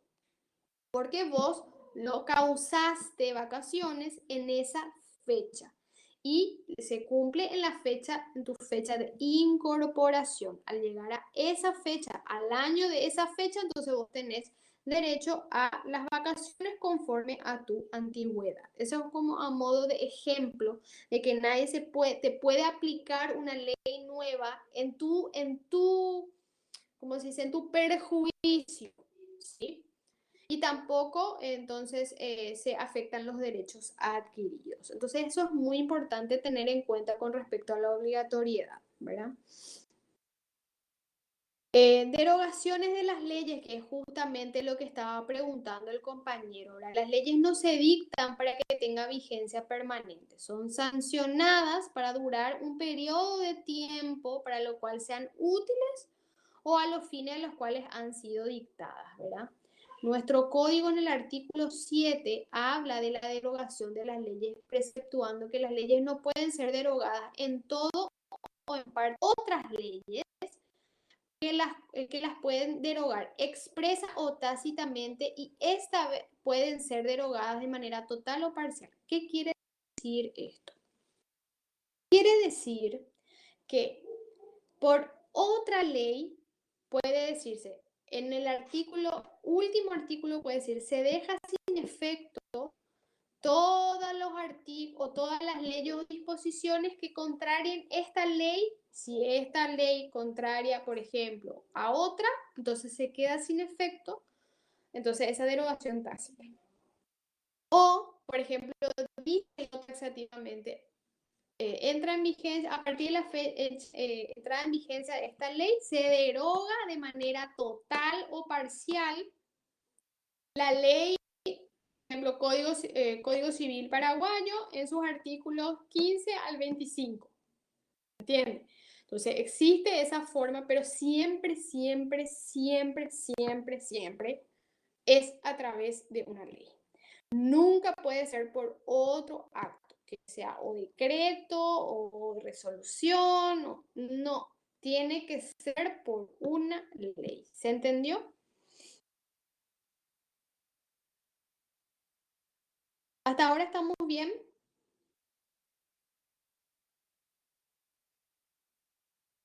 Muy bien. Con respecto a la renuncia de las leyes o renuncia al derecho, acá nos aclara, ¿verdad?, que las leyes son obligatorias para todos los habitantes de la República. Este principio general se suma a la importancia de que todos los habitantes de un país no pueden dejar de cumplir las leyes vigentes, ¿verdad? O es igual o renunciar a ellas. ¿Se entiende? Entonces, sin embargo, el artículo 10 del Código Civil dice que la renuncia de la ley no produce efecto alguno. O sea, yo no puedo decir, yo renuncio al Código Civil, pero eso no significa de que a mí no se me vaya a aplicar el derecho civil si yo quiero contraer matrimonio, tengo que reconocer a mis hijos, tengo que hacer la sucesión de mis padres o mi sucesión. ¿Se entiende? Entonces, no pueden renunciarse a los derechos que me están confiriendo. O sea, si yo no puedo decir, no, yo no quiero tener el derecho al nombre, ni quiero que mi hijo tenga el derecho al nombre. O sea, eso no existe. ¿Se entiende? Con tal que solo miren el interés individual y que no está prohibida su renuncia. Condiciones. La condición es que no esté prohibida. Es una disposición 1 y 10. El 10 nos dice, la renuncia general de las leyes no produce efecto alguno, pero lo que sí se puede hacer es renunciar a ciertos derechos conferidos, porque si es de carácter de derecho humano tampoco puede hacer, como por ejemplo el nombre. Pero sí, por ejemplo, si yo tengo un contrato que yo suscribí conforme a las normas que establece el Código Civil y no quiero pedir que se cumpla ese contrato, quiero simplemente que se deje así, yo puedo hacer, y eso es una forma de renuncia a un derecho de reclamación por incumplimiento del contrato. ¿Se entiende? A ese tipo de cosas se refiere cuando habla que pueden ser renunciarse a derechos conferidos a ella con tal que solo miren el interés individual y no está prohibida su renuncia. Ejemplo también podría ser de estas circunstancias. Por ejemplo, yo tengo que heredar a, no sé, a mis papás y lo que quiero hacer, o sea, yo no quiero nada de lo que ellos tenían, entonces yo puedo renunciar a mi derecho de participar en la sucesión a favor de mi hermano. Entonces mi hermano se queda con todo. ¿Se entiende? Entonces eso también puede ocurrir. Ya ni se dice, se utiliza el mismo mecanismo para derogar una resolución o un decreto. Las resoluciones también, por contrario, imperio, o sea, la resolución se deja sin efecto por otra resolución o por un decreto, ¿sí? Esa es la forma, o sea, se deja sin efecto, básicamente es así, ¿verdad? El valor de los usos y las costumbres en nuestro Código Civil. El artículo 7 nos habla con respecto a esto. Dice que las leyes no pueden ser derogadas en todo o en parte, sino por otras leyes. Las disposiciones especiales no derogan a las generales, ni estas aquellas que se requieran la misma materia para dejarlas sin en efecto, implícita o explícitamente. El uso, la costumbre o la práctica no pueden crear derechos, sino cuando las leyes se refieran a eso. Si es que la ley dice con respecto a la letra de cambio se va a utilizar la costumbre en lugar para el tiempo, para el cobro, entonces sí se permite. Pero si no dice nada con respecto a tener en cuenta el uso o la costumbre, no se va a considerar correcto, aplicable. O sea, uno te puede ir al juzgado y decir, no, pero en mi pueblo se hace así. Eso no vale. Las prácticas, los usos y las costumbres no valen, salvo que la ley así lo refiera. El principio de la autonomía de la voluntad. Este es un principio básico. ¿Se acuerdan que el derecho civil les dije de que se vale de relaciones en el plano de igualdad, en donde el consentimiento es lo fundamental? Entonces, cuando hablamos de autonomía de la voluntad, así como dice su nombre, autonomía, ¿verdad? Autonomía es ser libre y poder decidir por vos mismo. Y de la voluntad se refiere a la capacidad que vos tengas de decidir o definir qué es lo que vos querés y de decidir qué es lo que vos querés. Entonces, es uno de los principios básicos del derecho civil que da fuerza de validez a todos los actos que vos quieras. Es lo mismo. Cuando vos te casás, decís sí, yo quiero, sí, yo acepto. ¿Verdad? Y que nadie te está forzando a casarte, por ejemplo, ¿verdad? Lo mismo en la firma de un contrato. Vos lo firmas libre y voluntariamente y te comprometes a cumplir con las cláusulas contractuales. Entonces, en nuestro derecho vale, nuestro derecho civil se basa sobre esta verdad, de que se reconoce tu voluntad y la autonomía de que vos tenés que suscribir los contratos o los documentos que vos consideres. ¿Se entiende? Pero es muy importante entender que esta autonomía de la voluntad no significa de que es libre y absoluto, ¿sí? O que vos podés suscribir cualquier barra basada, ¿se entiende? Esto está arreglado o enmarcado siempre y cuando vos no estés violando una norma de orden público, ejemplo, el Código Penal. Les voy a dar un ejemplo. Vos podés, si vos no podés tener hijos, vos podés evidentemente adoptar a un niño, ¿sí? Vos tenés ese derecho de formar una familia, de tener hijos si vos querés. Pero tenés que hacerlo, y esa forma parte de tu autonomía, voluntad, de querer hacerlo y de hacerlo. Pero no es de cualquier forma, no es que, nace en el hospital y vos vas a hacerte pasar, o de que vos fuiste la que pariste y vas a hacer todo el procedimiento, coimear aquí y allá y vas a reconocer como si fuera que nació de vos. Vos estás incumpliendo una norma penal, básicamente es violación de las reglas de adopción y vos va a ser procesado por eso. Entonces, vos podés decir sí, quiero ser madre. En mi caso, ahora, yo puedo decir, yo quiero ser madre y quiero adoptar un niño, pero tengo que hacer el proceso. No es que yo voy a hacerlo de cualquier forma. Lo mismo en la autonomía voluntaria. Por eso hablamos de la autonomía de la voluntad. Ok, te reconocemos, pero tenés que hacer como está establecido en la ley para hacer cumplir tu voluntad. No es de cualquier forma, ni violando reglas o normas de orden público, como el ejemplo que yo les estuve dando. ¿Se entendió?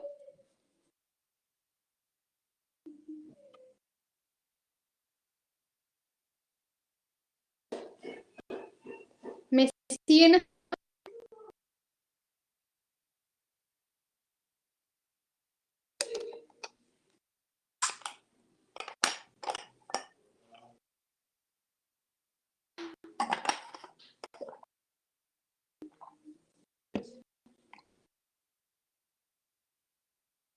Entiendo. Lo que les invito es a ver para aclarar si es que no entendieron muy bien alguna parte. Entonces, para poder acceder a la grabación, que una vez que terminemos, un cuánto tiempo después ya va a estar disponible, les voy a compartir en el grupo también. ¿Está bien? Si me están escuchando ahora bien, entonces continúo para terminar la lección. Ok. Al respecto de la autonomía de la voluntad, les quería leer un artículo que es el 715, el resto les dejo de tarea como para que ustedes puedan enriquecer un poco más su conocimiento. El 715 es el artículo que establece ¿cómo se dice? Por esencia, lo que es el principio de la autonomía, la voluntad. Porque nos dice, las convenciones hechas en los contratos forman para las partes una regla a la cual se deben someter como la ley misma y deben ser cumplidas de buena fe. Ellas obligan a lo que está expresado y a todas las consecuencias virtualmente comprendidas, ¿sí? Entonces, suele pasar, esto es re típico. Dos padres que llegan a un acuerdo de asistencia alimentaria y dice, uno de ellos dice, el que estaba obligado a prestar alimento, dice, no, yo no voy a darte ni un peso porque no se da la regalada gana o eso no tiene validez, porque el juez no hizo la homologación del acuerdo, o sea, no dio su ok el juez. Eso es mentira. Porque si dos personas hicieron un acuerdo, que es una convención, convención es básicamente todo tipo de acuerdo, vos le podés llamar llamarle cartita, llamarle acuerdo, llamarle conciliación, llamarle al documento como vos quieras, pero si consta en él un acuerdo de voluntades, es una convención, o sea, dos personas que convienen en ciertos puntos en común o que se ponen de acuerdo y forman para las partes como la regla que deben someterse a la ley misma. Entonces, para que tengan como una referencia, un ejemplo bastante frecuente que me suele pasar, de ejemplo que más rápido me viene a la cabeza, ¿verdad? Que básicamente lo que se busca, que esa libertad que uno tiene al llegar a un acuerdo y que se suscribe en un documento escrito, ¿verdad? Sea válida, ¿verdad? Y que la única manera de poder invalidar la posibilidad de que esto sea, que no sea aplicable, es a través de atacar el vicio del consentimiento, ¿verdad? ¿Por qué? Porque hubo violencia, porque hubo error, hubo engaño por parte de una de las partes para llegar a ese acuerdo. Ejemplo. Pero evidentemente tendrás que, ¿cómo se dice?, demandarlo, ¿sí? Entonces, los artículos que están acá queda a modo de tarea para que ustedes puedan revisarlo un poco más y ponerse un poco al corriente de las demás, de los demás artículos concordantes, ¿sí? Limitaciones del orden público y las buenas costumbres, ¿verdad? Y como ya les había dicho, ¿verdad? La autonomía de la voluntad tiene así como una especie de corralito que es el orden público. Y especialmente cuando el orden público se hace en base a las buenas costumbres, ¿verdad? Entonces, la noción de orden público, o sea, cuando hablamos de orden público nos referimos a esos principios sociales, políticos, económicos y morales en los cuales la sociedad considera lo que es correcto o lo que debe ser, ¿verdad? Entonces, si es que, por ejemplo, vos querés suscribir un acuerdo de, por ejemplo, de que yo voy a tener, no sé, 3 hijos y que esos hijos yo te voy a dar sin hacer el procedimiento de adopción, o que yo voy a tener un hijo para que utilicemos el órgano de todo ese de mis hijos para salvarlo,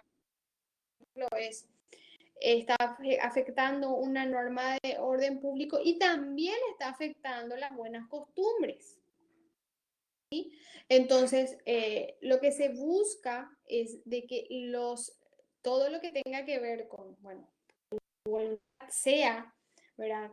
Los acuerdos se dan nacimiento con tu voluntad o con tu libertad hecha voluntad, no lleve a lo ilícito ni tampoco a lo que es moralmente cuestionable, ¿verdad? Por ejemplo, la prostitución, evidentemente, no está validada o no es una actividad reconocida como lucrativa.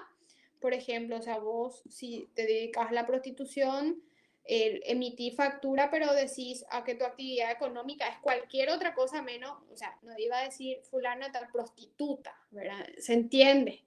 Entonces, a eso se refiere, a que las normas de orden público ¿verdad? O no podés considerarla válida por el simple hecho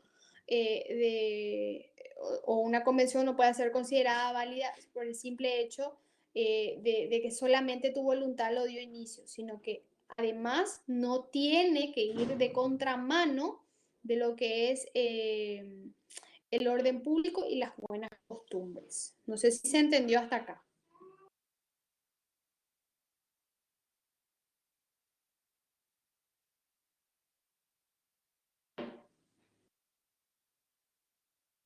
¿Me escuchan?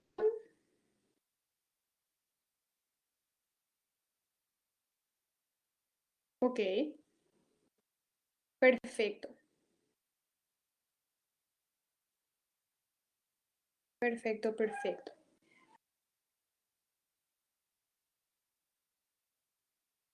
Bueno, yo no sé si ustedes quieren seguir avanzar en la lección 3 o dejamos la lección 3 para desarrollarlo mañana. Como ya les había dicho, me gustaría hacer sesiones por día. Entonces, no sé si hasta acá, ¿cómo vamos? Tenemos 25 usuarios, así que tenemos bastante concurrido. ¿Avanzamos o dejamos para mañana?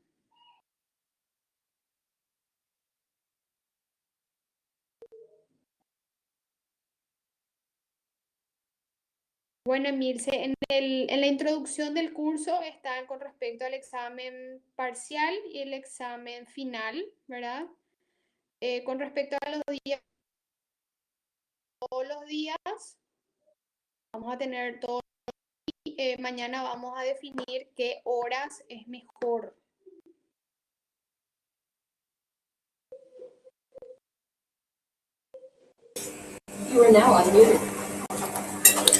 Yo creo que podemos dejar para mañana, profe, ya que más o menos estamos teniendo cómo va a ser el panorama, porque estos son, creo yo, más pruebas de las clases que vamos a ir teniendo y súper bien. Desde mi parte, súper bien, súper bien.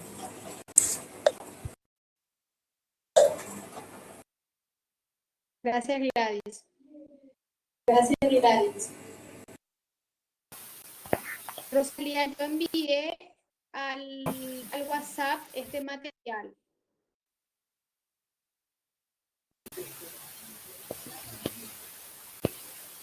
Profe,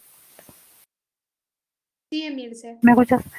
Sí, yo por ejemplo tengo también clases otros días. ¿Qué pasa si no me conecto todos los días? Yo le estaba diciendo a los alumnos de ayer, por ejemplo, de hecho que ya les pasé, para los que se incorporan hoy, les comento que tenemos un sistema de grabación de clases.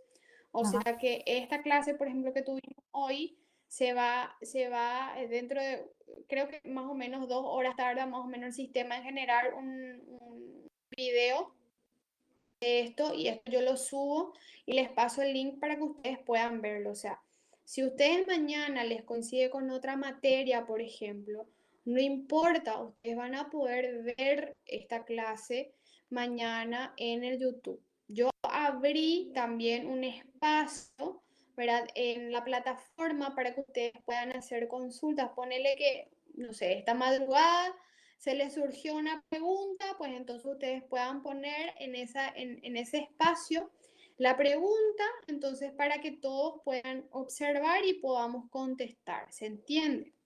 Entonces, eh, ¿por qué? Porque lo recomendable luego es tener un espacio de 45 minutos, ¿verdad? De clase, ¿verdad? La verdad es que es, por ejemplo, en una clase presencial tendríamos nosotros los recesos, ¿verdad? Entonces, me gustaría, ¿verdad? Teniendo en cuenta, me gustaría que por hoy tengamos hasta las 2, ¿verdad? Ustedes también ya se van a familiarizar más con el material porque yo reconozco que hoy recién les pasé, ¿verdad? Entonces, estas preguntas, como ya les dije, va a ser orientadoras para su estudio. ¿Por qué? Porque se va a tomar un examen parcial, selección múltiple a través de la plataforma en la fecha que ellos nos van a decir porque no es que ni yo no pongo la fecha, ellos ponen la fecha y el tiempo y todo eso. Yo nada más que suministro el examen, entonces quiero que hagan ya eso, ¿verdad? Entonces mañana iniciamos la lección 3, ¿verdad? Y continuamos, ¿verdad? Como ya les había dicho, por esta semana vamos a tener clase todos los días. Creo que el horario más adecuado para mañana sería por la tarde. Vamos a ver si tenemos quórum para mañana de tarde. Mañana vamos a estar comunicándonos vía WhatsApp. Entonces, si es que tenemos, por ejemplo, quórum para mañana de tarde, podemos hacer para mañana de tarde. Entonces volvemos, mismo sistema, se graba la clase, se sube la clase y entonces está disponible para las personas que no les coincide el horario. Eso es lo bueno de las clases virtuales. Uno no se pierde las clases. Uno participa en diferido, ¿verdad? Entonces, y si tiene preguntas, pues pregunta. Sencillo. Tenemos el WhatsApp, tenemos también el espacio dentro de la plataforma para hacerlo, así que no hay ningún problema con respecto a eso. A ver qué dice. La asistencia no te tiene que preocupar porque el sistema la reporta por cada vez que vos ingreses. Rosalía, como ya te dije, está en el grupo, está el archivo que estoy compartiendo en pantalla. Y seguramente no sabría por qué no te abre en Word, porque debería abrir si es que tenés el programa Word. Lo querés abrir en tu teléfono, pues tendrías que instalar una aplicación para abrir archivos.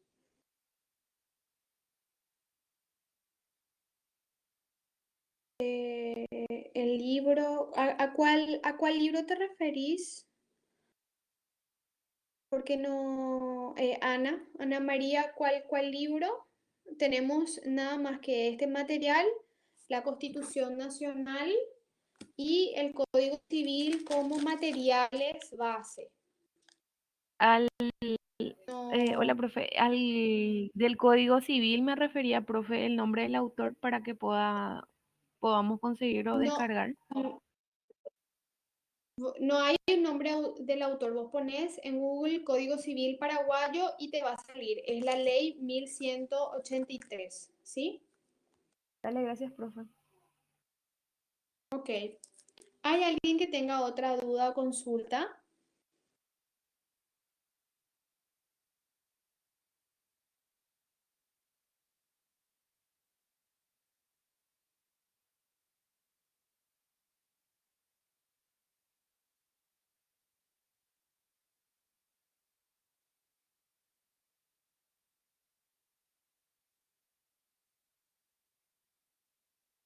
En el programa tenemos 16 lecciones, pero en el material tenemos 15 porque unifiqué la 15 y la 16. En el material lo van a ver la lección 15.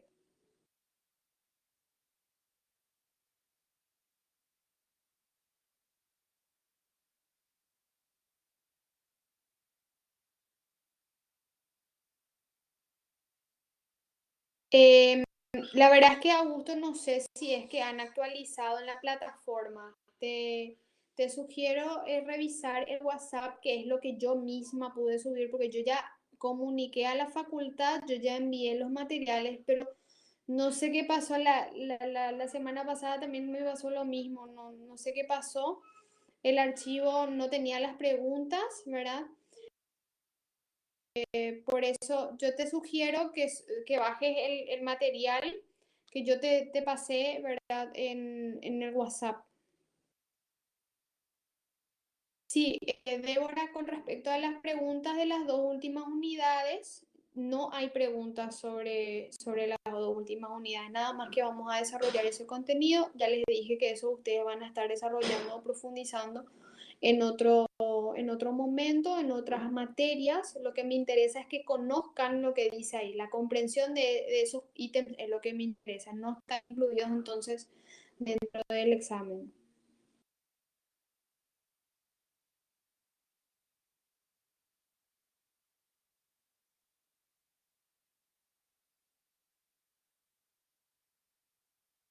Bueno, parece que esas son todas las preguntas por hoy. Entonces, vamos a estar mañana comunicándonos. Yo le voy a estar escribiendo mañana en la mañana. Yo también ya voy a tener un panorama de mi disponibilidad. Entonces, para ponernos de acuerdo en lo que están en esa hora disponibles, entonces podemos coordinar para tener la clase de la unidad 3 en adelante. Así vamos a ir viendo cómo vamos avanzando, ¿sí? Y a ver si podemos avanzar un poquito más rápido, ¿verdad? Hoy una clase muy introductoria, fue bastante participativa también. Yo les agradezco mucho que haya sido dinámica. Aparentemente los temas también son de su interés, así que voy a tratar de que, a pesar de que sea en mayoría del tiempo un monólogo, ¿verdad? De ser también evacuar a todas sus consultas.